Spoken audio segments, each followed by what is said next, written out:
Pangalawang punto na mahalaga, syempre binabanggit ho na meron daw pong predetermined narrative, yung pong prosecution at parang yung pong mismong korte dito po sa impeachment ng ating pangalang Pangulo. Linilinaw ho natin na ang impeachment trial ng ating pong pangalang Pangulo ay hindi nakabatay sa naratibo.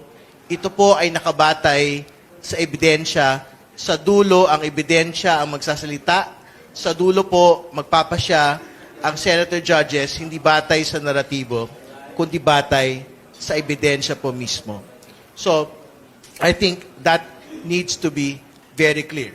Dagdag pa, sinusuportahan po namin yung pong pagtingin ng ating pong Senate President na hopefully matapos po before December ito pong paglilitis. No? So, ibig sabihin yung presentation of evidence ng prosecution at ng defense. No? So, hopefully, and this is just a target and a goal, sana matapos po kami by the end of September presenting all of the articles. Baka lang mausog po further into the first week of October dahil medyo nabitin po tayo for this week. Pero hopefully, we will be able to makasalubong ho kami doon sa timelines na tinitingnan po ng atin pong Senate President. At sa pinakadulo ho, isa lang naman po yung responsibilidad ng prosecution.